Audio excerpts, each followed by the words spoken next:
2020년대 중반 중앙아시아는 눈에 띄게 조용하지만 그 안에서는 격렬한 재편이 일어나고 있다.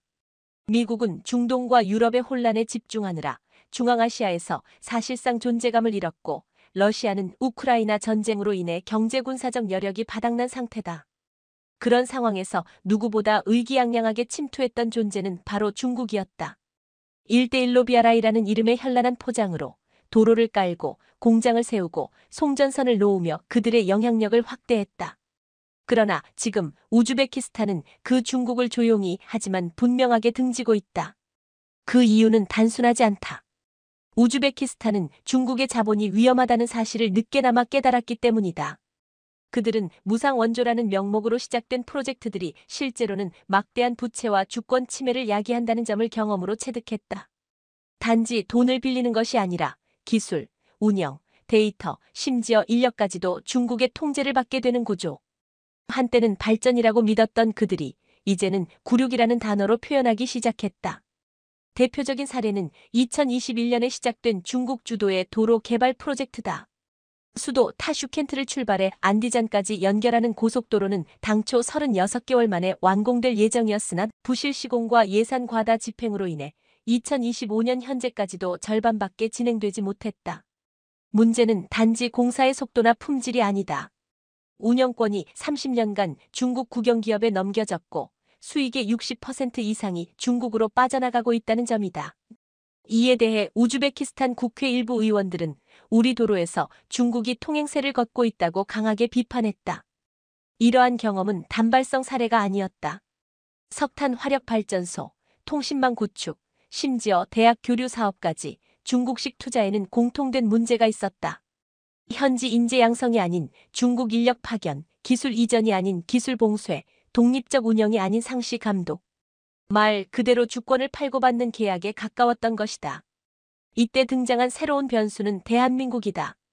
한국은 중앙아시아 전체를 군사적 영향권으로 보지 않는다. 대신 기술, 산업, 그리고 신뢰라는 세 가지 키워드로 접근하고 있다. 우즈베키스탄 입장에서 이는 처음 겪는 파트너십이었다. 한국은 요구하지 않는다. 군사기지 설치도 없고 외교 노선 변경도 요구하지 않으며 무엇보다도 내정 간섭이 없다. 그들은 단지 같이 잘 되자고 말한다. 단순한 문장이지만 수많은 강대국이 하지 못한 말이다. 물론 이러한 변화는 단지 한국의 선의만으로 가능한 것은 아니었다. 중국의 오만함이 있었기에 가능했다. 중국은 너무 오랫동안 돈만 주면 된다고 생각해왔다. 마치 아프리카에서 했던 방식 그대로 중앙아시아도 굴복할 것이라 믿었다. 그러나 우즈베키스탄은 달랐다. 그들은 역사적으로 제국의 식민지였던 시간을 기억하고 있고 다시는 그 실수를 반복하지 않으려는 열망이 강하다. 게다가 한국의 사례를 지켜보며 경제 성장과 주권 존중이 병행 가능한 모델을 본 것이다. 한국과의 협력은 단지 경제 협력이 아니다. 이는 지정학의 판을 바꾸는 일이다. 중앙아시아가 중국 중심의 축에서 벗어나고 다극화된 세계 속에서 자립형 파트너십을 선택하는 첫 번째 사례가 되는 것이다. 이는 단지 우즈베키스탄만의 변화가 아니다. 키르기스스탄, 카자흐스탄, 타지키스탄 역시 주목하고 있으며 일부 국가들은 이미 한국과의 고위급 접촉을 확대하고 있다. 이것은 냉정하게 말해서 중국의 패배다. 자본으로는 주도할 수 있지만 존중 없이 동맹을 맺을 수는 없다. 신뢰는 자금보다 강하고 기술은 무기보다 지속 가능하다. 그리고 지금 한국은 그것을 증명해내고 있다. 개인적으로 나는 이 흐름을 21세기의 조용한 지정학 혁명이라 부른다. 총소리도 군대도 제재도 없이 이루어지는 영향력의 확장. 이것이야말로 한국이 가진 가장 강력한 무기다. 우즈베키스탄은 그것을 알아차렸고 지금 그들은 조용히 선택하고 있다. 중국이 아닌 한국을. 한국이 우즈베키스탄을 전략적 파트너로 선택했다는 사실은 일부에겐 의외일 수 있다.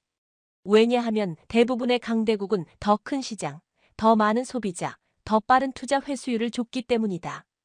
그러나 한국은 달랐다. 우즈베키스탄은 표면적으로는 내륙 국가이며 GDP도 낮고 자본 유입도 제한적인 국가다. 하지만 한국은 여기에 숨겨진 지정학적 황금을 정확히 읽어냈다. 그것이 바로 중앙아시아의 중심축으로서의 잠재력, 자원과 인구의 균형, 그리고 변화에 대한 열망이었다. 무엇보다도 우즈베키스탄은 3천만 명이 넘는 인구를 가진 국가이며 이들은 평균 연령이 낮고 산업화에 대한 갈망이 높다. 이는 1970년대 한국의 상황과 너무도 유사하다. 서울이 산업화의 길에 접어들던 그 시절처럼 타슈켄트도 지금 같은 갈림길에 서 있다. 한국은 그들의 과거를 경험으로 알고 있고 그들의 미래를 함께 설계할 수 있는 유일한 국가다. 이것이 곧 공감 기반 경제 외교의 힘이며 서구나 중국이 흉내낼 수 없는 한국만의 고유한 장점이다. 또한 우즈베키스탄은 러시아와 중국, 이란, 인도 사이에 둘러싸인 전략적 요충지로 누구와 연결되느냐에 따라 전체 지역의 균형이 달라진다. 만약 한국이 이 국가와의 연계를 통해 중동과 유럽, 그리고 동북아를 하나의 연계된 공급망으로 통합한다면 이는 중국 중심의 일대일로를 우회하면서도 새로운 한반도 중앙아시아 유럽 축을 창출하는 결과를 낳게 된다. 이러한 구조는 단순히 무역을 넘어서 안보, 에너지, 과학기술 협력까지 파급될 수 있는 거대한 전략 네트워크다. 실제로 한국은 이미 중견국 외교 전략의 일환으로 신북방 정책을 통해 유라시아와의 연결을 수년 전부터 준비해왔다. 이 전략은 말뿐인 구호가 아니라 철도 연결, 원자력 협력, 인적 교류, ICT 교육 등 구체적 프로젝트를 수반한다. 그리고 그 중심에 우즈베키스탄이 놓인 것이다. 중국이 돈을 앞세우는 반면 한국은 기술과 사람을 앞세운다. 중국이 구조적 종속을 추구할 때 한국은 독립적 성장 기반을 만든다. 이런 철학의 차이가 우즈베키스탄 국민들, 특히 지식인 계층에게 깊은 인상을 주고 있으며 이것이 바로 한국 선택의 가장 본질적인 이유다. 게다가 한국은 우즈베키스탄 내에서 특별한 신뢰 자산을 이미 보유하고 있다. 1990년대 초반 구소련 붕괴 직후 누구보다 빠르게 현지 진출을 시도했고 사마르칸트, 부하라, 나보이 등지의 통신건설 교육 프로젝트를 단계적으로 추진해왔다. 특히 의료기기, 섬유, 농기계 분야에서 한국 기업들은 단순 판매가 아니라 현지 생산과 인력 양성까지 연결하는 장기적 모델을 구축했다. 이는 우즈베키스탄 정부가 한국을 단기적 원조국이 아닌 미래를 함께 설계할 수 있는 동반자로 인식하게 만든 결정적 계기였다. 한 가지 더 중요한 점은 한국이 우즈베키스탄과의 관계에서 정치적 조건을 요구하지 않는다는 것이다. 미국은 민주주의나 인권을 조건으로 내세우며 압박하는 경우가 많고 중국은 정치적 충성을 요구하며 내정에 개입하려는 경향이 있다. 그러나 한국은 그 어떤 외교 담론에서도 우즈베키스탄 정부의 체제나 정책 노선에 대해 공개적으로 압박하지 않았다. 이는 외교의 기본이 무엇인지에 대한 한국식 해석이며 외부 강요에 지친 중앙아시아 국가들에게 깊은 인상을 주고 있다. 자유를 설교하지 않지만 자유롭게 신뢰하게 만드는 방식. 이것이야말로 진짜 영향력이다. 한국이 우즈베키스탄을 선택한 이유는 단지 빈 공간을 메우기 위한 것이 아니다.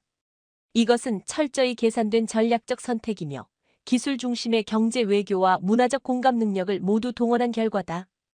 우즈베키스탄이 가진 원유가스구리 같은 자원은 단지 보너스에 불과하며 진짜 핵심은 이 국가가 갖고 있는 변화할 준비다. 그리고 이 변화를 도와줄 수 있는 가장 신뢰받는 조력자가 놀랍게도 미국도 러시아도 중국도 아닌 바로 한국이라는 점은 전 세계 개발도상국에게 강력한 메시지를 던지고 있다. 개인적으로 나는 이것이 한국이 중동과 아세안을 넘어 중앙아시아까지 외교 영역을 확장하는 신호탄이라고 본다. 단지 화석 연료에 그치지 않고 그 위에 ICT, 바이오, 친환경 에너지, 고등교육 등 고부가 가치 산업을 단계적으로 연결해 나가는 모델이 여기서 실험되고 있다. 그리고 이 모델이 성공할 경우 우즈베키스탄은 단지 수혜국이 아니라 제2의 베트남 성공 사례가 되어 중아시아 전체의 나침반이 될 것이다. 그리고 한국은 그 지도 위에 분명하게 이름을 새기게 될 것이다. 2024년 말 세계 언론은 조용하지만 의미심장한 뉴스를 하나 보도했다. 대한민국과 우즈베키스탄이 공동으로 추진하는 총 40억 달러 규모의 초대형 석유화학단지 건설 프로젝트가 정식으로 착공되었다는 소식이었다. 더 놀라운 점은 이 대규모 사업에서 중국이 철저히 배제되었고 자금, 기술, 운영 구조에 이르기까지 모든 중심에 한국이 있었다는 것이다. 이는 단순한 경제 협력이 아닌 아예 전략적 산업 주권의 이전에 가까운 사건이었고 우즈베키스탄이 선택한 길이 무엇인지를 전 세계에 상징적으로 보여주는 전환점이었다. 이 프로젝트는 사마르칸트에서 남서쪽으로 약 80km 떨어진 카시카다리아 KASHKADARYA 지역에서 진행되며 위치 선정부터 한국 측의 정밀한 지정학공학적 분석을 바탕으로 이루어졌다. 이 지역은 원유가스 수송관이 인접하고 지반이 안정적이며 물류 접근성도 뛰어나 석유화학단지의 핵심 요건을 모두 충족시킨다. 한국은 단순히 자금을 제공한 것이 아니라 설계 시공 공정 운영 에너지 효율성 분석까지 포괄하는 전체 산업 생태계 패키지를 제공했다. 이는 단순한 투자 협정이 아니라 산업 문명 자체를 이식하는 수준이었다. 핵심 기술은 한국의 SK지오센트릭 SKGOCENTRIC, 롯데케미칼, 현대엔지니어링이 주도하며 석유 분해, 고밀도 폴리에틸렌 생산, 정밀 화학 처리 공정 등에서 유럽이나 일본과 비교해도 전혀 뒤처지지 않는 오히려 더 현대화된 설비가 도입된다. 특히 정유 부산물의 활용률을 92% 이상 끌어올리는 저탄소 고효율 공정은 세계적으로도 선도적인 수준이며 이는 단순한 경제적 가치뿐 아니라 환경 기준에서도 중국이나 러시아 기술과는 비교조차 할 수 없는 격차를 보여준다. 우즈베키스탄 정부가 친환경 개발이라는 국가 목표를 강조한 상황에서 한국 기술이 그 요건을 모두 충족시켰다는 점은 결정적인 승부처였다. 계약 구조 또한 주목할 만하다. 한국은 단순한 EPC 설계 조달 시공 계약자가 아닌 직접 운영까지 함께하며 우즈베키스탄 측이 점진적으로 기술을 이전받고 운영 주체로 성장하도록 설계된 공동지분 모델을 제시했다. 이는 중국이 기존에 취해오던 완전 장악형 구조와는 정반대의 철학으로 우즈베키스탄 정부에게 기술 독립성과 운영 자율성을 보장했다. 또한 프로젝트 수익금의 일부는 지역 개발과 인프라 재투자에 우선적으로 배분되는 구조로 설계되어 단순 외화 유출이 아닌 순환형 이익 구조가 가능해진다. 이 모든 제안은 처음부터 끝까지 한국 측에서 먼저 주도적으로 제안되었으며 이는 함께 성장하자는 한국식 개발 협력 모델의 본질을 그대로 보여준다. 이러한 구조는 중국 입장에서는 도저히 감당할 수 없는 방식이었다. 중국은 수익 극대화와 통제 중심의 모델만을 고수해왔고 현지 국가의 산업 주권 확보나 지속 가능성에는 관심이 없었다.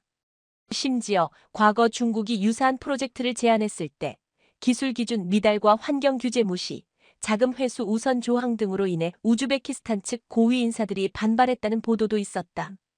결과적으로 우즈베키스탄은 한국을 통해 중국 없는 현대화를 선택한 것이며 이는 중동과 아프리카 국가들에게도 강력한 신호를 보냈다. 중국 없이도 충분히 가능하다. 오히려 그게 더 안전하고 지속 가능하다는 메시지다. 한편 이 프로젝트의 착공은 국제금융시장에도 파급을 일으켰다.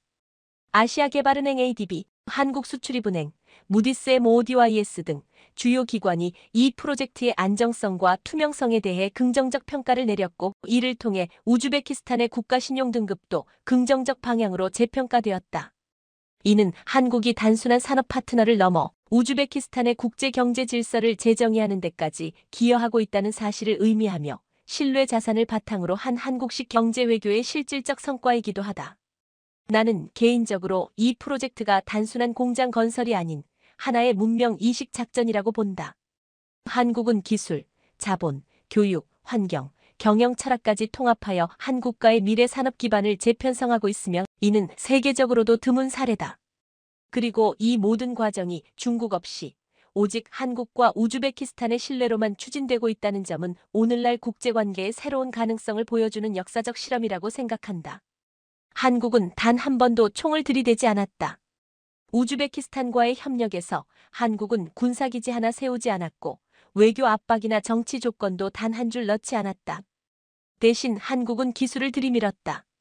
공장의 설계도 에너지 효율 수치, 운영 매뉴얼, 안전 기준, 그리고 무엇보다 현지 인력을 위한 교육 커리큘럼을 들고 들어갔다. 이것이 바로 한국식 개발 모델의 핵심이며 무기 없이도 동맹을 얻을 수 있다는 사실을 입증하는 유일한 전략이다. 우즈베키스탄 정부는 오랜 시간 동안 외국과의 협력에서 기술 이전이라는 단어를 듣기만 했지 실제 경험한 적은 없었다. 중국은 기술을 판매했지만 공유하지 않았고 러시아는 노하우를 지닌 인력을 파견했지만 현지인은 접근조차 어려웠다.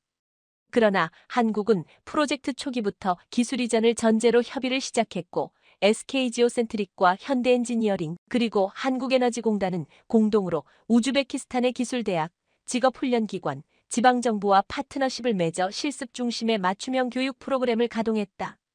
이 과정에서 파견된 한국 전문가들은 단기 프로젝트 관리자가 아니라 장기 주재형 코디네이터로 현지에 상주하며 상시 기술 지원과 멘토링을 제공했다. 이러한 방식은 단순히 기술을 알려주는 것이 아니라 성공을 공유하는 방식이다. 우즈베키스탄은 처음으로 외국 기업과의 협력에서 자신들이 주체가 되는 경험을 했고, 이는 단순한 성과 이상의 자존감 회복을 의미했다. 기술 이전은 단지 공정 설계도를 넘기는 게 아니다. 그것은 시스템, 철학이라는 방식, 안전 문화까지 포함한 전체 산업 DNA를 옮기는 작업이다. 한국은 그것을 알고 있었고, 그것을 실행할 준비가 되어 있었다. 다른 나라들은 장비만 수출하고 사후 관리는 외면했지만 한국은 끝까지 함께했다. 이 차이는 단순히 도덕의 문제가 아니라 전략의 문제이며 신뢰의 결정적 기반이다. 또한 한국은 모든 협력 과정에서 기술의 정치화를 철저히 배제했다. 많은 서방 국가들은 첨단 기술을 제공하되 반드시 자국의 정치 외교적 조건을 요구했으며 이는 개발도상국들에게 커다란 부담이 되었다. 미국의 경우 기술 협력은 대체로 외교 노선과 인권 정책의 수정을 전제로 하는 경우가 많았고, 유럽 국가들 역시 환경 기준이나 노동 규제를 무기처럼 활용하는 경향이 있었다. 반면 한국은 기술 그 자체에 집중했다. 이 기술이 당신 국가에 실질적으로 도움이 되는가? 라는 질문 하나로 협력을 구성했다. 이 단순한 철학은 오히려 우즈베키스탄 정부에게 깊은 신뢰를 안겨주었고, 기술은 이념 없이도 평화를 전달할 수 있다는 사실을 증명하게 되었다. 게다가 한국은 기술의 격을 보여주었다. 일반적으로 개발도상국과의 협력에는 구형 설비나 이선급 기술이 제공되는 경우가 많지만 한국은 동일한 기준, 동일한 장비, 동일한 품질을 약속했다. 실제로 이번 석유화학단지에 투입되는 일부 장비는 한국 내 울산공단과 동일 모델이며 환경 기준과 안전 규정 역시 국내법 기준에 맞춰 설정되었다. 이는 단순한 수출이 아니라 확장이다. 한국 산업이 국경을 넘어 그대로 옮겨지고 있다는 의미이며, 이는 곧 신뢰의 척도이자 한국 기술이 글로벌 스탠더드를 선도하고 있다는 방증이다. 나는 개인적으로 이 방식이야말로 21세기형 국력의 본질이라 확신한다. 총이나 전투기는 불안을 사고 동맹은 사라지면 끝이지만 기술은 사람을 남기고 문화가 되고 경제가 된다. 우즈베키스탄은 단지 공장을 얻은 것이 아니다. 그들은 운영할 줄 아는 사람을 얻었고, 고장이 났을 때 고칠 수 있는 시스템을 얻었으며 다음 공장을 스스로 설계할 수 있는 자신감을 얻었다. 이 자체가 기술의 힘이며 한국만이 줄 수 있는 진짜 가치다. 중국은 여전히 가격으로 승부하려 하고 서구는 가치를 강요하려 한다. 하지만 한국은 조용히 가능성을 열어준다. 이것이야말로 오늘날 글로벌 파트너십의 진정한 본질이며, 기술로 무장한 한국은 이제 총보다 강한 영향력을 갖고 있다는 사실을 우즈베키스탄을 통해 세계에 각인시키고 있다. 석유화학단지는 시작일 뿐이었다. 한국과 우즈베키스탄이 함께 구축한 이 거대한 공장은 단지 화학제품을 생산하는 것이 아니라 한 나라 전체의 산업구조를 바꾸는 신호탄이 되었다. 이 프로젝트를 중심으로 우즈베키스탄 전역에는 한국형 산업 생태계가 조용히 그러나 빠르게 확산되고 있다. 이는 단일 기업의 진출이 아닌 다층적이고 유기적인 산업 네트워크의 이전이자 기술 인력 공급망이 함께 움직이는 총체적 변환이다. 가장 먼저 반응한 곳은 교육기관이었다. 공장 가동과 동시에 필요해진 고급 기술 인력, 엔지니어, 시스템 관리자, 자동화 전문가들을 양성하기 위한 수요가 급증하자 타슈켄트 국립기술대학을 비롯한 주요 이공계 대학들은 곧바로 한국식 커리큘럼을 반영하기 시작했다. 한국의 폴리텍 대학과 전문기술대학들이 제공한 커리큘럼은 단순한 이론 교육이 아니라 실습 중심, 문제 해결 중심으로 구성되어 있었고, 이는 기존 소련식 주입식 교육 체계와 극명한 대조를 이루며 현지 교육계에 충격을 안겨주었다. 더 나아가 삼성전자와 현대자동차는 자체 훈련센터를 설립하고 졸업생을 대상으로 한국식 스마트 팩토리 운영 교육을 제공하며 현장 인력 양성에 직접 뛰어들었다. 이러한 흐름은 단순히 고용 확대에 그치지 않았다. 공급망이 따라붙기 시작했다. 한국의 중소부품업체들이 카시카다리아 지역으로 속속 진출하여 플라스틱 성형, 전자부품 조립, 자동화 설비 유지 보수, 안전 시스템 구축 등을 담당하기 시작했고, 이들 기업은 단순 수주가 아닌 현지 합작법인을 설립해 정착형 모델을 구축했다. 특히 충청남도, 경상북도 등지의 강소기업들은 현지 대학과 산학협력을 맺고 학생들을 인턴으로 채용하며 자연스럽게 기술이 이전되고 생산성이 향상되는 선순환 구조를 만들어냈다. 물류와 통신 인프라도 빠르게 따라붙었다. 한국 기업들은 공장 운영의 효율을 위해 도로 확장, 스마트 물류 창고, 전력망 업그레이드에까지 투자했고, 이는 단순히 공장 하나를 위한 인프라가 아닌 지역 전체의 생활 수준을 끌어올리는 결과로 이어졌다. 타슈켄트에서 카시카다리아까지의 물류 시간은 평균 11시간에서 6시간으로 줄었고, LTE 수준의 통신망이 새롭게 구축되며 기업 활동뿐 아니라 지역 주민들의 생활 환경도 눈에 띄게 개선되었다. 이 과정에서 KT와 LGU+는 현지 통신사들과 협력하여 스마트 공장용 오지 테스트베드를 구축하고, 이를 기반으로 한 원격 제어, AI 품질 검사 시스템도 도입하였다. 이 모든 흐름 속에서 가장 주목할 만한 변화는 현지화의 속도였다. 한국은 단 한 번도 한국 방식만이 정답이라 주장하지 않았다. 대신 한국의 방식을 현지 상황에 맞게 조정했고, 필요한 경우엔 우즈베키스탄 측의 요구를 반영해 기술을 수정하거나 설계를 재조정했다. 이 유연함이야말로 한국 산업 생태계가 갖는 최대의 강점이며, 이것이 중국과 러시아 심지어 유럽 국가들과의 결정적 차이다. 중국이 자국 시스템을 그대로 강요하고 러시아가 구소련식 통제 모델을 반복하는 반면, 한국은 각 지역의 특성과 문화를 고려해 맞춤형으로 생태계를 설계했다. 그 결과 우즈베키스탄 국민들은 외세가 아닌 동반자를 받아들인다는 인식을 가지게 되었고, 이는 향후 수십 년을 좌우할 사회적 기반으로 작용하고 있다. 개인적으로 나는 이러한 산업 생태계의 확산이 단순한 경제적 이득을 넘어 한국이라는 국가 브랜드를 재정의하는 과정이라 본다.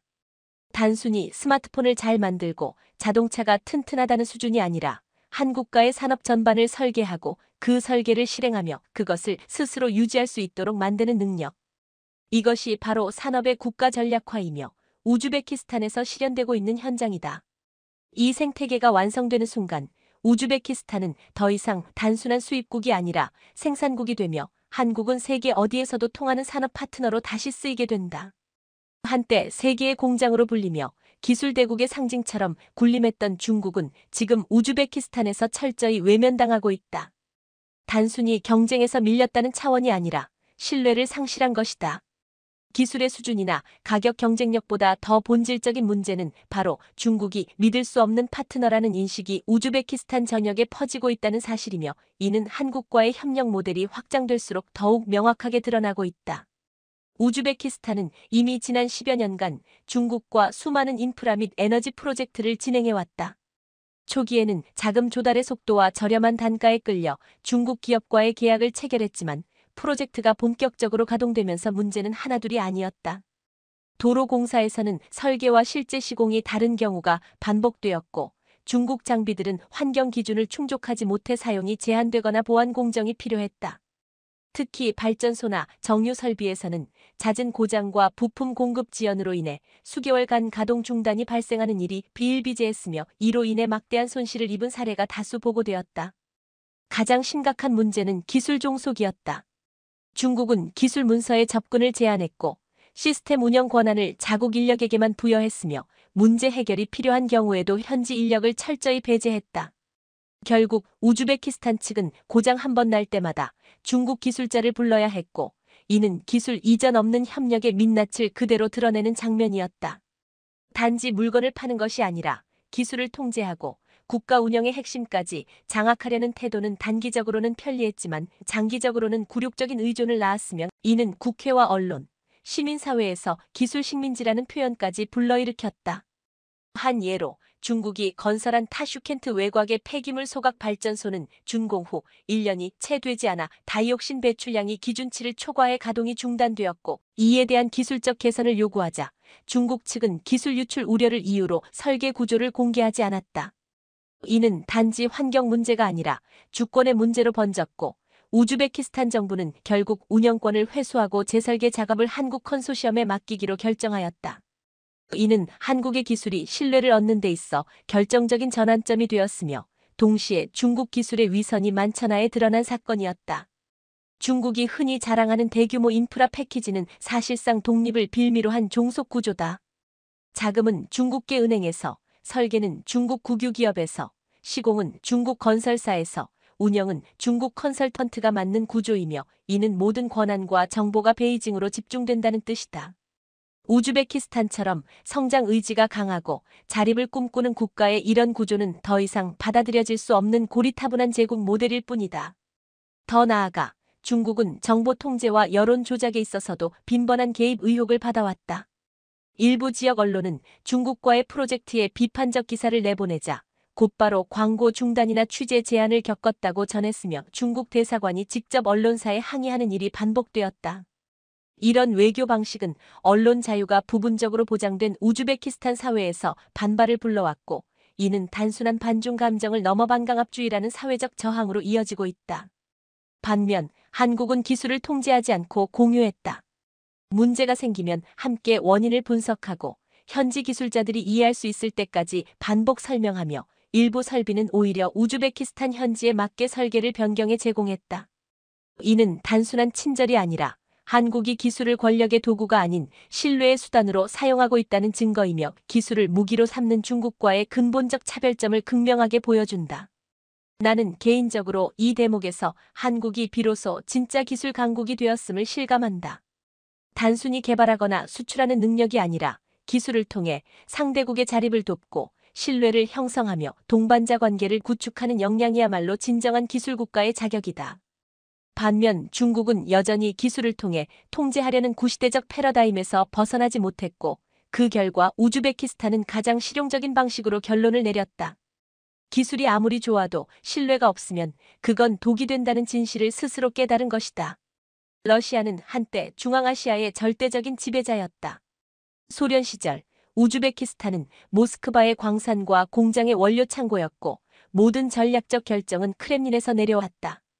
심지어 독립 이후에도 언어, 문화, 군사협력, 에너지 수송망 등 러시아의 영향력은 여전히 우즈베키스탄 곳곳에 스며들어 있었으며 누구도 러시아 없이 중앙아시아를 논하지 못할 만큼 그 존재감은 확고했다. 그러나 지금 러시아는 놀라울 정도로 조용하다.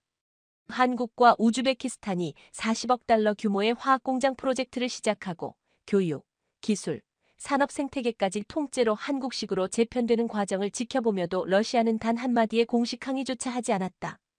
왜인가? 그 답은 단순하다. 지금의 러시아는 반응할 여력조차 없는 전략적 퇴각 상태에 놓여 있기 때문이다.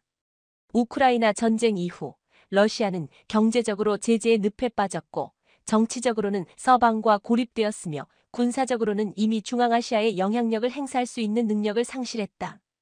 무엇보다 우즈베키스탄이 러시아에 더 이상 의존하지 않아도 되는 시대가 왔다는 사실이 모스크바로 하여금 침묵을 선택하게 만들었다. 전통적으로 우즈베키스탄은 러시아의 에너지 공급, 군사장비, 노동시장에 깊이 연결되어 있었지만 이 모든 연결고리는 점점 약화되고 있으며 한국이라는 대체 파트너의 등장은 그 연결 자체를 재구성하는 동인이 되었다. 에너지 분야만 보더라도 러시아는 과거 중앙아시아 천연가스의 주요 수출 경로였지만 지금은 그 역할을 중국과 이란 그리고 자체 수출망으로 대체하려는 움직임이 가속화되고 있다. 특히 한국이 추진 중인 정유 및 석유화학 설비가 본격 가동되면 우즈베키스탄은 원유 정제 및 제품 생산을 자국 내에서 자체적으로 수행할 수 있게 되며 이는 러시아 에너지 의존의 구조적 단절을 의미한다. 더 이상 러시아로부터 기초 정제를 위탁받을 필요가 없고 고급 석유화학 제품의 수입도 줄어든다. 이는 러시아 입장에선 전략적 패배이며 영향력의 근간이 흔들리는 상황이다. 군사 협력 또한 마찬가지다. 과거 우즈베키스탄은 러시아제 무기에 의존하며 훈련과 교리를 공유받았지만 최근에는 터키와 한국, 심지어 이스라엘과의 협력이 빠르게 확대되고 있다. 러시아는 전쟁으로 인해 자체 군수물자 공급에도 어려움을 겪고 있으며 이런 현실 속에서 중앙아시아 국가들이 러시아산 무기를 기피하게 되는 것은 불가피하다. 반면 한국은 직접 무기를 제공하지 않더라도 기술 훈련, 보안 시스템, 위성 데이터 활용 등의 소프트 밀리터리 부문에서 조용히 영향력을 확대하고 있다. 러시아는 이를 명백히 인지하고 있지만 이를 막을 실질적 수단이 없다. 말 그대로 존재는 하지만 개입은 불가능한 상황. 그것이 지금의 러시아다. 게다가 우즈베키스탄은 외교적으로도 러시아의 지시를 더 이상 따르지 않는다. 유엔에서 러시아의 군사행동에 대한 표결에 중립을 유지하고 각종 국제포럼에서 자국의 독자 노선을 강조하며 무엇보다 테러 의존을 줄이기 위한 다변화 전략을 전면화하고 있다. 이 과정에서 한국은 경제와 기술을 기반으로 한 가장 이상적인 파트너로 부상했고, 이는 중국과는 다른, 그리고 러시아와는 완전히 대조되는 협력 모델이다. 한국은 아무것도 강요하지 않았고 그저 제안하고 기다렸으며 필요한 순간 최적의 솔루션을 제공했다. 이런 방식은 우즈베키스탄에게 선택받았다는 자긍심을 심어주었고 러시아식 위계 관계로부터의 심리적 탈출을 가능케 했다. 나는 개인적으로 지금 러시아의 침묵이야말로 가장 큰 정치적 시그널이라 본다. 그들은 알고 있다. 말하는 순간 자신들의 영향력 상실이 공식화된다는 사실을. 그래서 침묵한다. 하지만 그 침묵은 주변국들에게는 퇴장으로 받아들여진다. 영향력은 소리 없이 사라질 수 없기에 러시아는 스스로를 조용히 지우고 있는 것이다.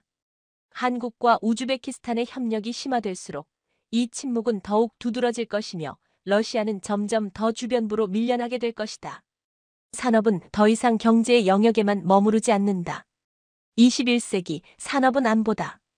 특히 석유화학 같은 전략산업은 단순한 수출입 통계가 아니라 한국가의 생존과 직결되는 문제다. 우즈베키스탄은 이를 절실히 깨달았다.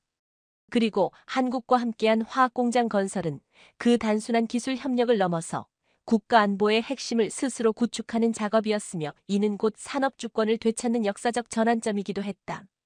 그동안 우즈베키스탄은 원유나 가스를 채굴해도 그것을 정제하거나 고부가 가치 제품으로 전환하지 못한 채 대부분을 원재료 형태로 수출하거나 외국의 정유소에 위탁 가공한 후 다시 수입해오는 구조에 갇혀 있었다.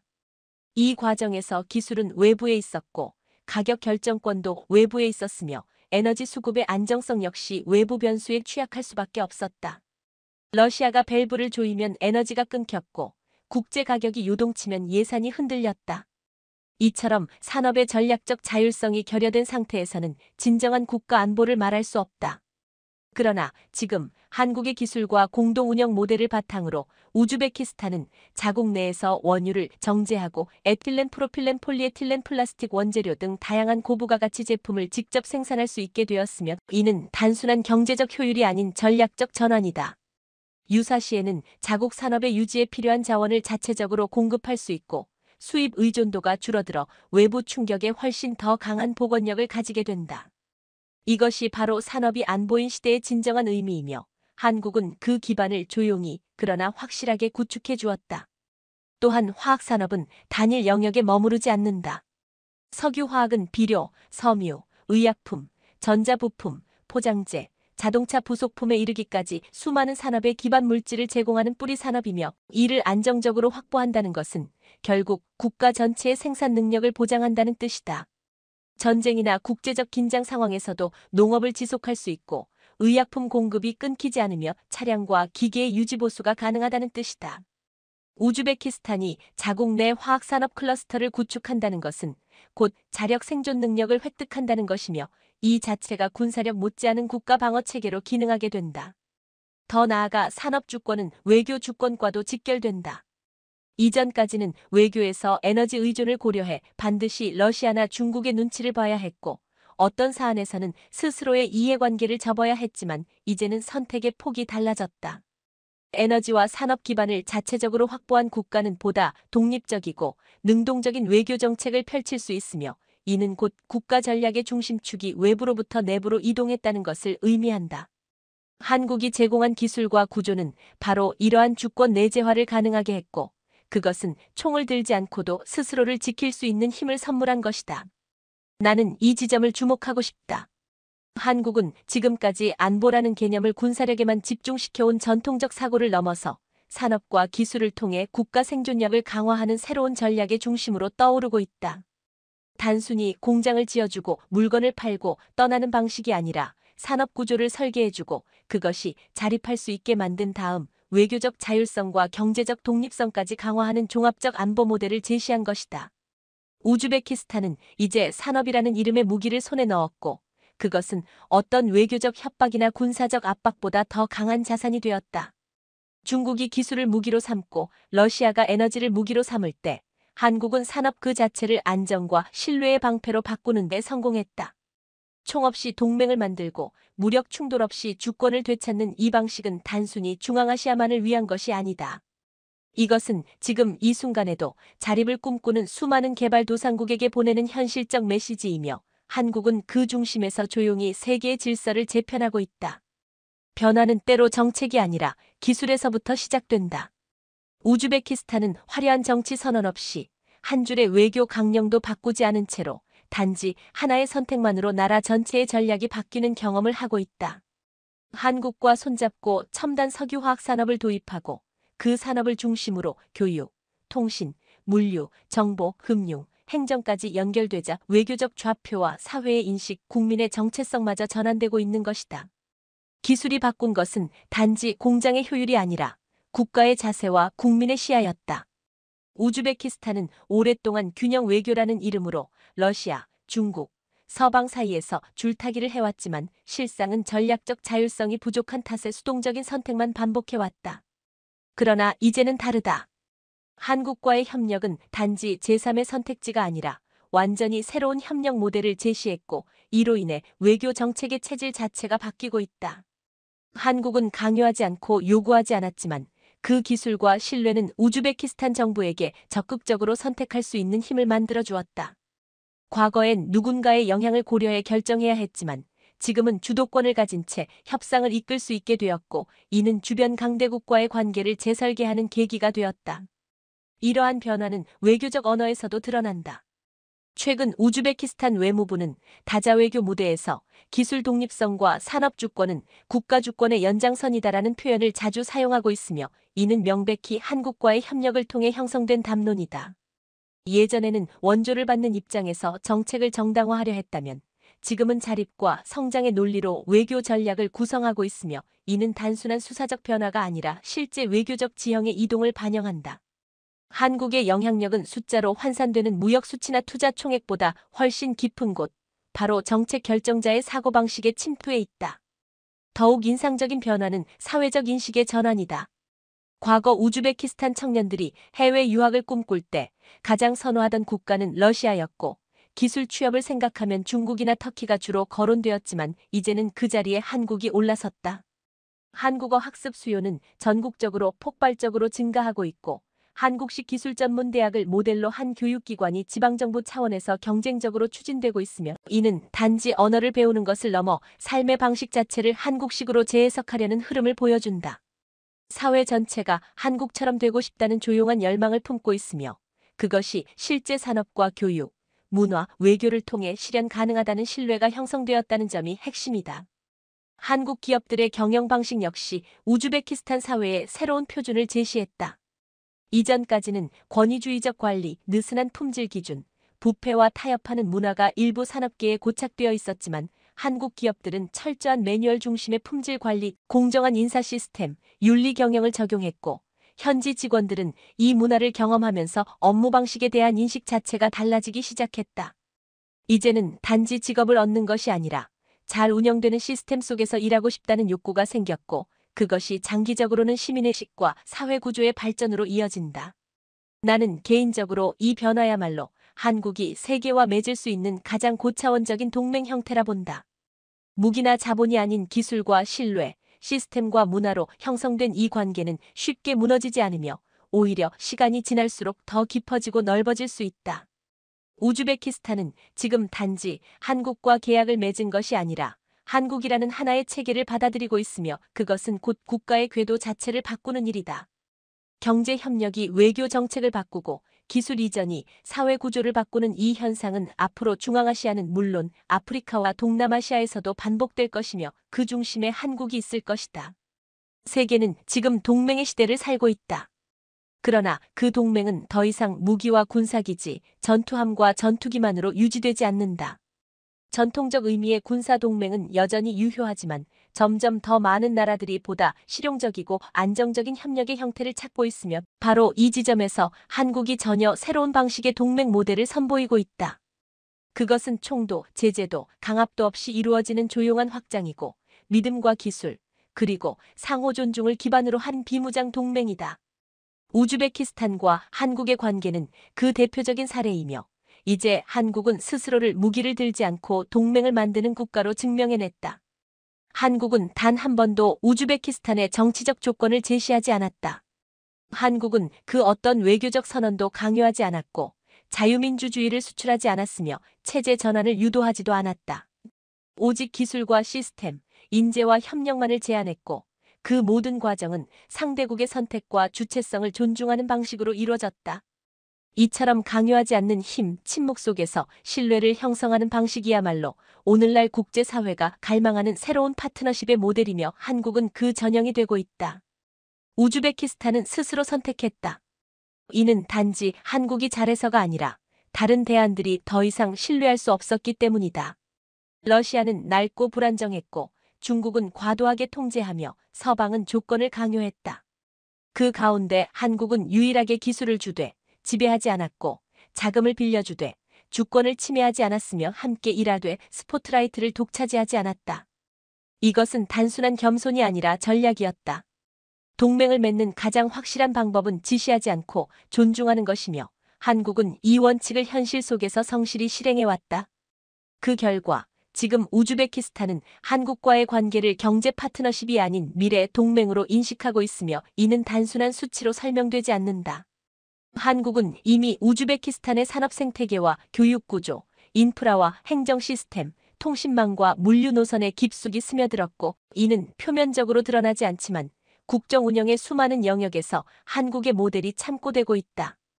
이처럼 기술과 신뢰로 만들어진 구조는 전쟁이나 정권 교체에도 흔들리지 않으며 장기적으로 더 강한 결속력을 만들어낸다. 이 조용한 영향력은 단지 중앙아시아에 머무르지 않는다. 베트남, 인도네시아, 사우디아라비아, 폴란드, 헝가리, 루마니아 등에서도 한국의 방식은 점점 더 많은 나라들에게 채택되고 있으며 그것은 한국처럼 하고 싶다는 열망을 넘어 한국과 함께해야 한다는 전략적 판단으로 확장되고 있다. 이는 강대국들의 대립과 무력 충돌, 패권 전쟁에 지친 중견국, 개발도상국들에게 새로운 선택지를 제공하고 있으며 한국은 그 누구도 예상하지 못한 방식으로 글로벌 연대의 중심에 서고 있다. 나는 이 시점에서 분명히 말하고 싶다. 한국은 더 이상 수동적 기술 수출국이 아니다. 한국은 기술을 통해 관계를 구축하고 그 관계를 기반으로 파트너 국가의 독립과 자립을 돕는 주권 공유형 외교를 실현하는 유일한 국가다. 한국은 군사력 대신 산업력을, 제재 대신 시스템을, 선전 대신 신뢰를 선택했고 그 선택은 지금 우즈베키스탄이라는 실제 국가 안에서 모든 결과를 현실로 바꿔내고 있다. 이것이 바로 한국식 동맹의 본질이며 세계가 주목해야 할 새로운 외교 모델이다. 마지막으로 강조하고 싶은 점은 한국의 역습은 결코 확성기에서 나오지 않았다는 사실이다. 한국은 조용히 다가가고 조용히 일하고 조용히 신뢰를 얻었으며 그 과정 속에서 누구도 눈치채지 못한 사이에 가장 깊은 자리를 차지하게 되었다. 총을 들지 않았지만 어느 누구보다 강하게 연결되었고 조건을 걸지 않았지만 그 어떤 동맹보다 안정적이며 전시 효과 없이도 실질적 결과를 만들어냈다. 이 조용한 역습이야말로 지금 세계 질서 속에서 한국이 차지하는 진짜 영향력의 실체이며 그 첫 실험장이 바로 우즈베키스탄이다. 지난 8월 중국은 인민해방군 창건일을 맞아 자신들의 항공모함인 산둥함이 타이완 해협을 통과하는 장면을 공개하며 군사력을 과시했습니다. 당시 중국의 중앙 TV인 CCTV는 건군절을 맞아 꿈을 쫓다는 뜻의 다큐멘터리 주멍을 방영하며 항공모함 산둥함이 타이완 해협을 통과하는 모습을 공개했는데요. 산둥함의 타이완 해협 통과 모습이 공개된 것은 그때가 처음 있는 일이었습니다. 영상에는 산둥함 편대가 타이완 해협 통과 중 외국 정찰기를 발견하고 함재기 제-25 전투기 4대를 이륙시켜 대응하는 모습이 담겨 있었는데요. 산둥함은 중국의 두 번째 항모이자 자체 기술로 건조한 첫 번째 항모로 2019년 12월 추역했습니다. 이후 중국은 더욱 더 자신들의 항공모함으로 군사력을 과시해왔습니다. 무력을 통한 중국의 대만 압박은 더욱 더 거세져 얼마 전 중국군은 대만 앞바다에서 항공모함의 공격 헬기까지 동원해 사격 훈련을 진행해 대만을 놀라게 했습니다. 지난 6일 중국군은 대만과 마주한 푸젠성 앞바다에서 공격용 헬기를 동원한 저공 비행 훈련과 실사격 훈련을 했습니다. 대만을 담당하는 중국 인민해방군 동부전구 소속 73집단군 항공여단은 최근 지10 공격용 헬기를 대거 동원해 전투력을 검증하고 조종사들의 전술 능력을 시험하는 훈련까지 했던 것입니다. 그런데 중국의 자신감이 지나쳤던 것 같습니다. 미국이 결국 참교육에 나서면서 기세등등하던 중국 산둥함이 대굴욕을 당하고 말았습니다. 얼마 전 중국의 산둥함은 미국 항모전단에 포위되자 자국 해군에 SOS를 치는 굴욕을 당하고 말았습니다. 남중국해 스프래틀리 군도를 둘러싼 필리핀과 중국 간 영유권 분쟁이 미국과 중국의 항공모함 전단 대리전 양상으로 치닫고 있는 모양새입니다. 지난 10월 말 기세 좋게 서태평양에 진출한 중국 국산 항모 산둥호는 곧 필리핀 서부 해상에서 훈련 중이던 레이건호 항모전단과 하와이에서 출발해 일본 남부 해역으로 온 칼빌스노 항모전단 사이에 샌드위치처럼 끼어버렸습니다. 이러지도 저러지도 못하게 된 산둥함은 지원병을 요청하는 SOS를 쳤고 중국 해군은 서둘러 6척의 해군 함정을 급파했습니다. 또 항모 엄호를 위해 HUK 전략 폭격기 등 48대의 각종 군용기들을 출격시켰다는 후문입니다. 대체 왜 이런 어이없는 일이 벌어진 것일까요? 먼저 당시 상황을 정리해보면 이렇습니다. 부산항에 머물던 레이건호는 필리핀 지원을 위해 10월 19일 남중국해로 갔습니다. 중국의 산둥호도 맞불을 놓기 위해 10월 26일 대만 남부 바시 해협을 거쳐 필리핀 동쪽 해역으로 진출했습니다. 10월 29일부터 31일까지 사흘간 루손섬 동쪽 필리핀해에서 함재기 이착륙 훈련 등을 진행하며 무력 시위를 했습니다.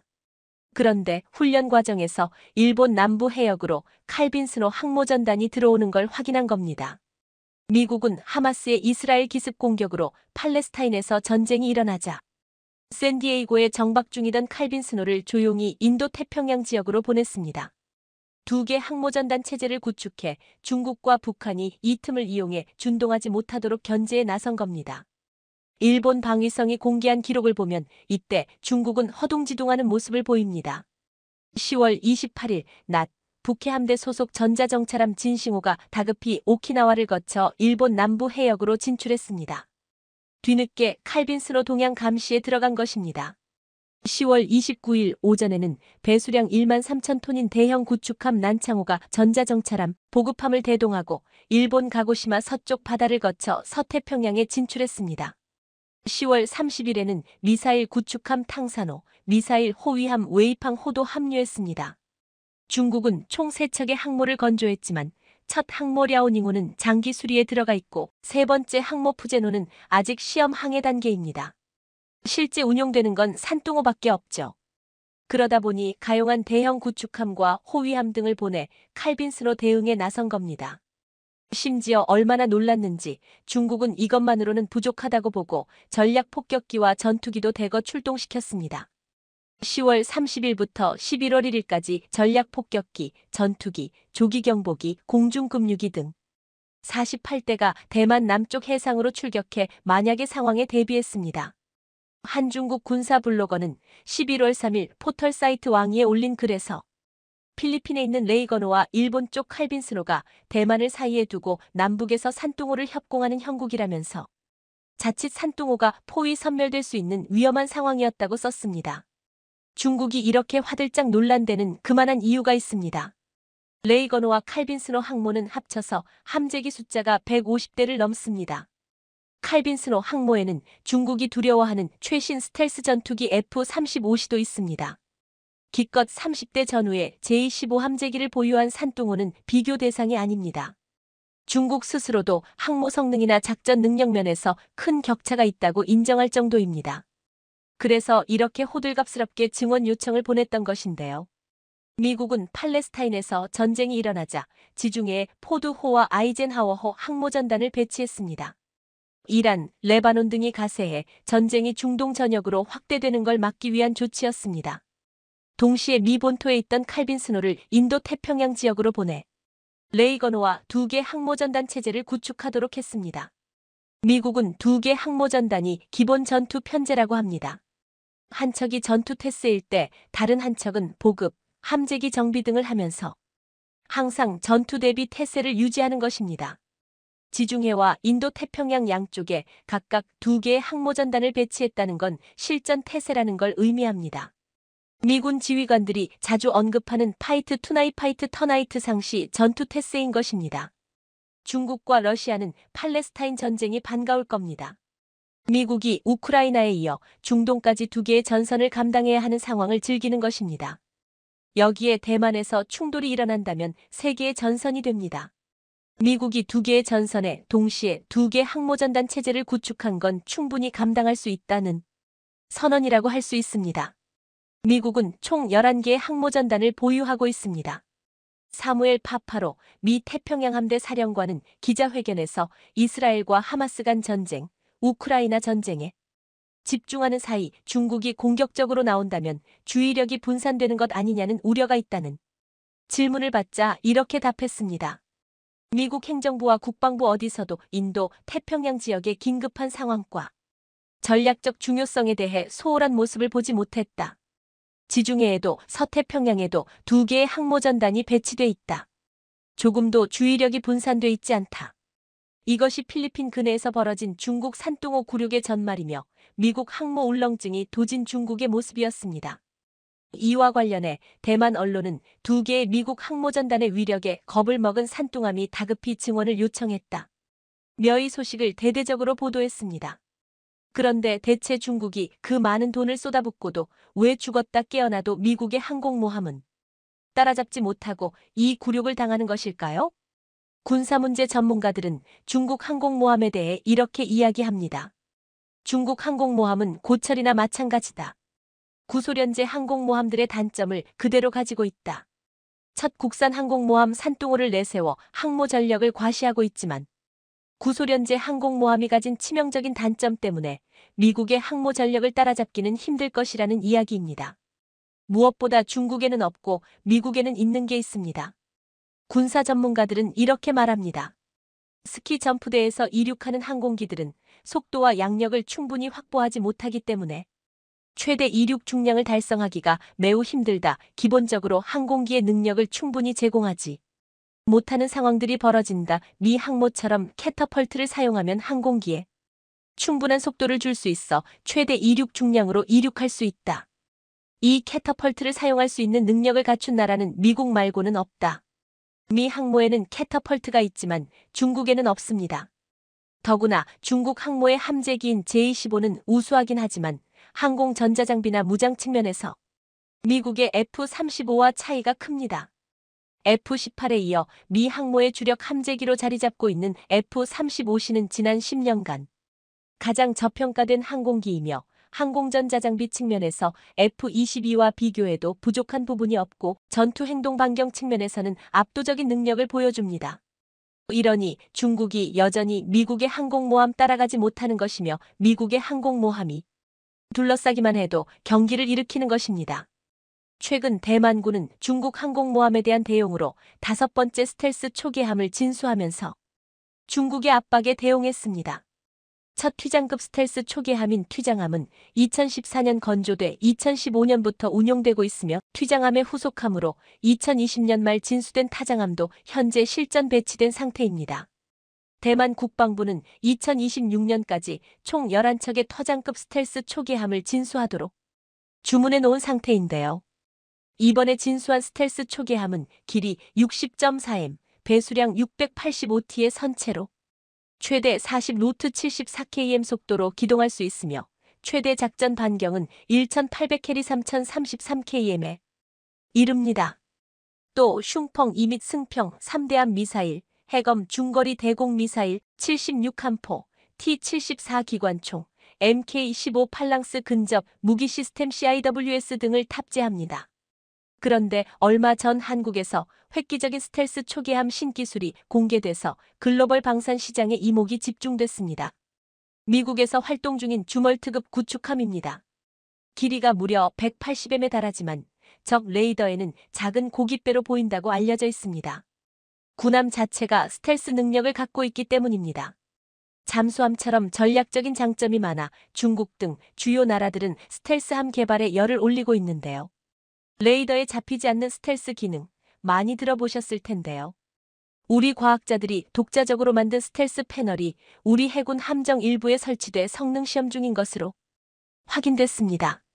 이번 스텔스 패널 방식은 선체 외부에 스텔스 도료를 칠하는 방식과 달리 단단한 패널을 붙이는 방식인데, 이 패널 속엔 레이더 탐지 신호를 흡수하는 필름 2장이 들어 있습니다. 우리 연구단에 따르면 이 패널은 광대역에서 레이더 탐지 신호를 90% 흡수할 수 있습니다. 우리 군은 앞으로 주요 전력에 스텔스 기술을 적용할 예정으로 이 기술이 앞으로 무인기나 전투기에 활용될 전망인데요. 페인트처럼 칠하는 게 아니라 붙이기만 하면 되고, 광대역에 걸친 레이더 탐지 신호를 90%까지 흡수할 수 있다고 하니 이목이 쏠릴 수밖에 없습니다. 레이저에 잡히지 않는 스텔스 패널을 한국 과학자들이 독자적인 기술로 만들어냄에 따라 우리 해군 함정의 성능 역시 획기적으로 업그레이드될 전망입니다. 지금으로부터 10년 전 3월 WHO가 전 세계를 대상으로 경보를 발령하기 전 중국은 이미 이 사실을 알고 있었습니다. 그로부터 4개월 전 중국 광동성에서 첫 환자가 발생했지만 당시 중국 보건당국은 이를 크게 위기로 보지 않았습니다. WHO는 2월이 되어서야 중국 남부에서 증세가 심각하지 않은 폐렴이 발생했다는 보고를 처음 받았는데, 현지 관계자들은 300명 이상이 이 폐렴에 걸렸다고 주장했습니다. 그렇게 지나가는 줄 알았던 이 질환은 베트남까지 전파됐는데, 하노이의 한 병원에 입원한 환자 1명이 의료진 여러 명을 감염시키자 WHO는 즉시 전 세계를 대상으로 경보를 발령했습니다. 전 세계 경보가 발령됐음에도 어떻게 이 질환이 전염되는지, 왜 발생하는지에 대해서 전 세계는 알지 못했고, 그 원인은 중국 정부가 의도적으로 축소시키고 은폐했기 때문입니다. 바로 중증급성 호흡기 증후군 SARS 이야기입니다. 고열과 두통, 근육통을 동반하는 사스는 증상이 심한 경우 급성 호흡곤란으로 사망에 이르기도 하는데, 2003년 사스가 전 세계로 확산하기 시작하면서 약 8개월간 전 세계 29개국에서 총 8,098명을 감염시켰고 774명의 사망자를 불러왔습니다. 이 사례만 보더라도 왜 중국에서 코로나와 같은 유행병이 자주 창궐하는지 알 수 있는데요. 코로나만 하더라도 아직까지 중국은 자신들의 탓이 아니라며 이 모든 것은 중국을 시기한 서방 세력의 농간이라고 우기고 있습니다. 그런데 지금 중국에서 코로나 이후 최대 위기가 될지도 모를 새로운 유행병이 시작됐습니다. 작년 12월 14일 태국에서는 충격적인 소식이 하나 전해졌습니다. 파피에이 공주로 유명한 차기 태국 왕실 승계 서열 1순위인 파차라키띠아파 나렌티라테 파야와디 태국 공주가 육군 행사에 참여했다가 갑자기 심장에 고통을 호소하며 쓰러져 의식불명 상태에 빠졌다는 것이었죠. 헬기를 타고 수도 방콕으로 긴급 후송됐으나 4개월 동안 의식을 찾지 못했고, 그녀의 회복을 빌기 위해 일주일 사이에 무려 7,800명이 넘는 인원이 출가해 승려가 됐다고 전해졌습니다. 그녀가 의식불명에 빠진 것은 마이코플라즈마의 mycoplasma에 감염되면서 심장에 염증이 생겨 심각한 부정맥에 이르렀기 때문입니다. 마이코플라즈마는 호흡기계는 물론 신경, 혈액, 심혈관, 골격계, 신장계의 다양한 조직에 문제를 일으킬 수 있는 미생물로 알려졌는데, 이에 감염되면 처음에 열이 나고 기침이 나는 등 감기 증세를 보이지만 일부의 경우 중증으로 진행돼 폐렴 등을 유발하기도 합니다. 그런데 문제는 이 다음입니다. 태국 공주를 의식불명에 빠뜨렸던 마이코플라즈마 폐렴이 중국에서 다시 고개를 들고 있다고 전해졌으니까요. 중국 현지 매체 보도를 종합하면 최근 베이징, 허베이성, 허난성 등 중국 전역에서 마이코플라즈마 폐렴에 걸려 소아과를 찾는 환자가 폭증하고 있습니다. 일부 병원에서는 한꺼번에 수백 명의 환자가 몰려 병원 복도에서 링거를 맞는 일도 빈번하다고 하는데, 환자는 주로 어린아이들이며 가족이 한꺼번에 감염돼 치료받는 사례도 많아지고 있습니다. 베이징 아동의원 진료부의 리위찬 주임은 이 3월 유행성 독감이 유행했고 5월에는 라이노 바이러스에 의한 호흡기 질환자가 많았는데, 지난달 10월부터 마이코플라스마 폐렴이 호흡기 질환의 대부분을 차지한다며 진료 환자가 매일 3,500여 명에 달한다고 강조했습니다. 11월 6일 중국 공산당 기관지 건강시보에 따르면 지난 11월 3, 4일 북부 베이징과 허베이성, 중부 허난성, 남부 광시 장족자치구 등 중국 전역에 걸쳐 호흡기 질환으로 소아과를 찾는 외래 환자 수가 계속 높은 수준을 유지하고 있습니다.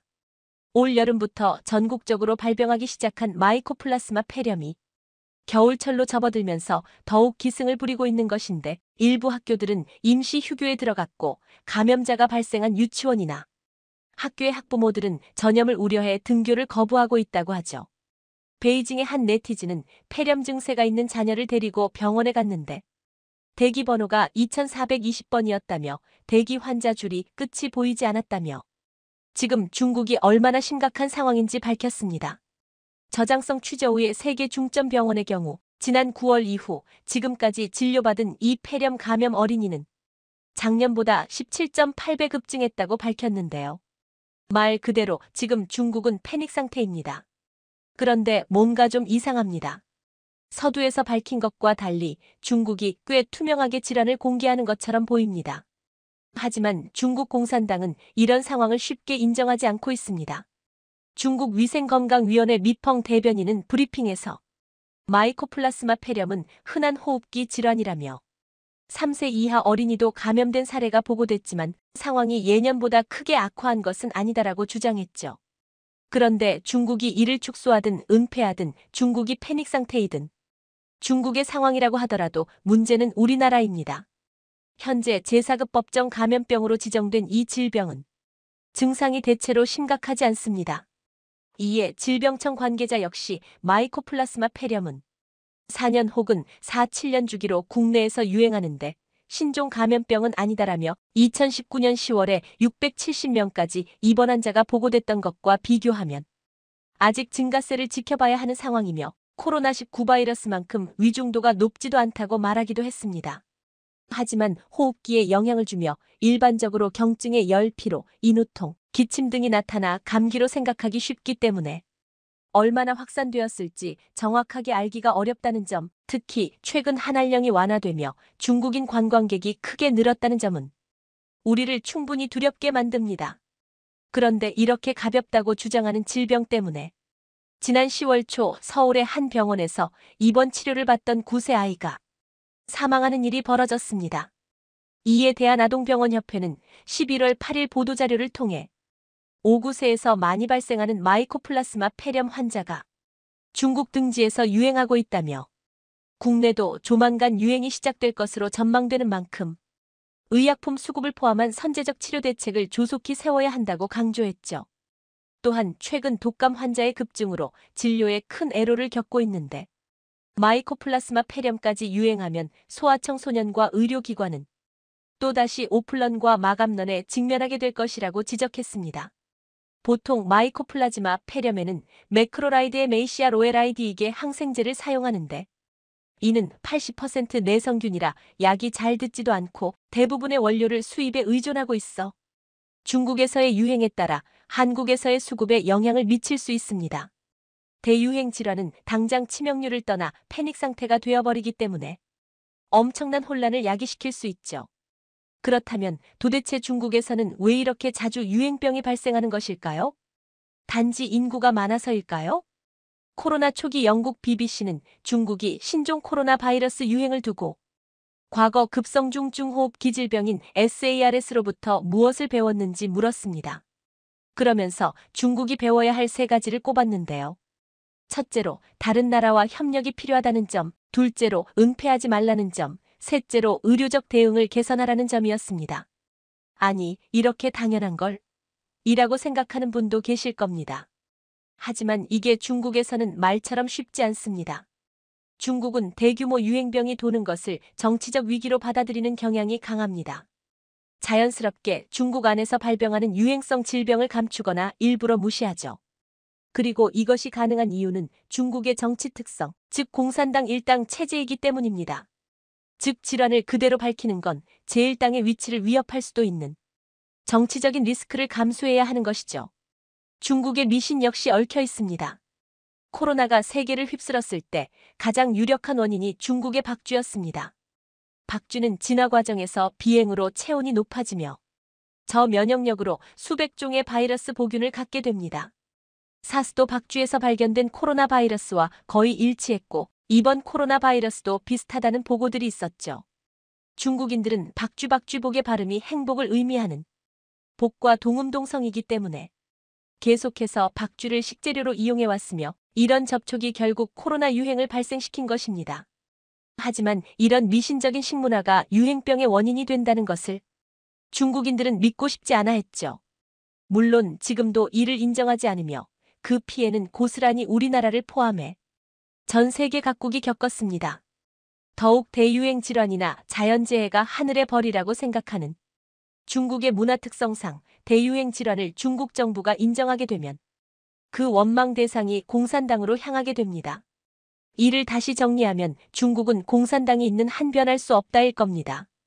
이처럼 정치체제는 단순히 한 국가의 문제가 아니라 주변국, 나아가 전 세계의 문제거리가 되기도 합니다. 이 때문에 가까운 우리나라는 물론 전 세계 많은 국가가 중국에 대한 불신이 커지고 있죠. 아무리 정부끼리 사이가 좋아져도 한한령이 풀려도 우리가 중국이라는 나라를 바라보는 좋지 않은 시선이 바뀌기 어려운 이유이기도 합니다. 결국 우리가 더욱 철저하게 대비하고 방어하는 방법 외에는 별다른 해결책도 없습니다. 건강을 챙김에 있어 과한 것은 없을 겁니다.